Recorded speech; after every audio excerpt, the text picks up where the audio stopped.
হ্যাঁ মিস্ত্রি, কামটা একটু দেখা করো। এই যে আপ ডাউন হয়েছে, হ্যাঁ পরে দিয়ে দিবা। আর ডালাটা চেক দিয়ে করো। আর ওই যে ওই জায়গাটা একটু দেখে মানে ক্লিয়ারলি ভাবে করবে, কোনো জায়গা যেন গ্যাপ না থাকে, সমস্যা যেন না হয়, ঠিক আছে? আর এই সাইডে একটু দেখে করো, সাইডে মনে হয় পায়া বড় বড় আছে কিনা। মেম্বার সাহেব, আপনি আমার বাবার বাড়ি থেকে বের করে দিয়েছেন কেন? বের করে দেবো না, তোমার বাবা আমার কাছে টাকা নিয়েছিল, সে টাকা দিতে পারে নাই, দলিল নিছে, দলিল দিয়ে বের করে দিছি।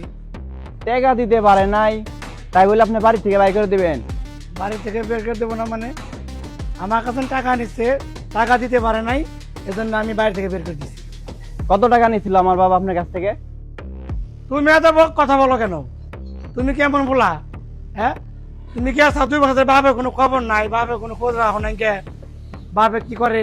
যে বাপে এত কষ্ট করে জমি জমা রেখে বাড়ি রেখে লেখাপড়া করাইলো, সেই বাবার কোনো খবর নাই, সেই বাবার কোনো যত্ন নাই, সেই বাবার কোনো যোগাযোগ নাই, কিচ্ছু নাই।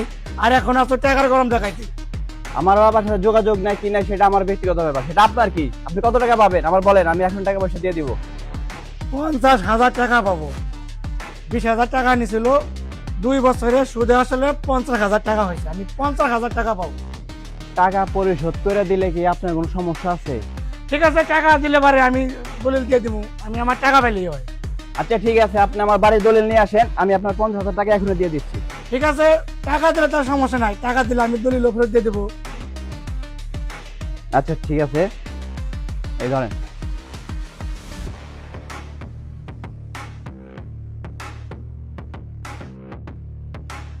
এই টাকাই তো আমার দরকার। টাকা যখন পাইছি তাহলে তো আমার দলিল রাখার দরকার নাই, আমি দলিল দিয়ে দিব। নীরব, জি মেম্বার সাহেব। ভিতর থেকে দলিলটা নিয়ে আসো, যাও। শোনো মেয়া, তুমি কেমন বলা?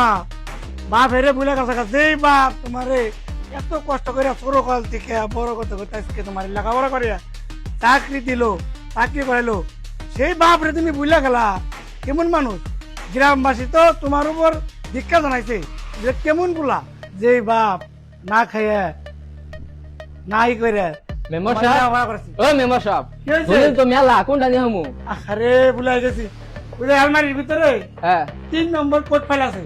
3 নম্বর কোড ফাইলে প্রথম যে দলিলটা বধূদের নাম লেখা আছে, ওই দলিলটা নিয়ে আসি। আচ্ছা যাও। এলাকার মানুষ তোমার খুব ভালো জানতো, কিন্তু তুমি যে এই কাজটা করো বাপের লগে, আজকে তোমার লেগে তোমার বাপ নিঃস্ব হয়ে গেছে গা। এই কামটা তোমার করে মোটে ঠিক হয় না। মেম্বার সাহেব, এই নিন দলিল। হ্যাঁ এটাই তো, দেখো দলিল, দেখো বুঝে পাইছো কিনা। আচ্ছা ঠিক আছে, আমি দেখতেছি সব ঠিক আছে কিনা।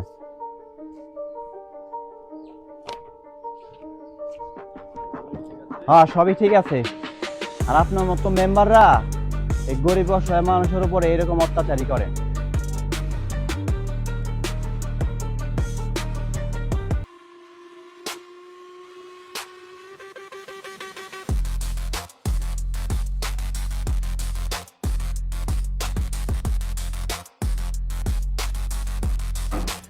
সোজা আঙ্গুলে কখনো ঘি উঠে না, আঙ্গুলে একটু বাঁকা করতে হয়।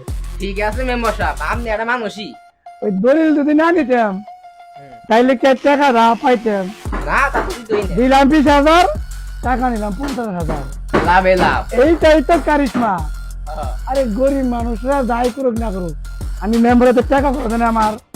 হ্যাঁ, আর কেউ না জানলে তুই তো জানোস আমার কত টাকা খরচ হয়েছে মেম্বার হতে। তাহলে সেই টাকাগুলো আমার উনান লাগবো না। তাইলে তাহলে সেটা গরিব হোক আর ধনী হোক, টাকা পাইছি এটাই বড় কথা। ঠিক আছে, চল তুই এটা দেখ কিছু করিস। এই যে তোরা দিলাম, এটা কিছু কিনা খাইস, ফুটপাতি কর, আচ্ছা মেম্বার টাকা তো পাইলে আমি, সমস্যা নেই। ঠিক আছে, তাহলে তুই যা, আমি কোন দিন নেবার আইস, আমি যাবো এক জায়গায়। ঠিক আছে। সাহেব। জি।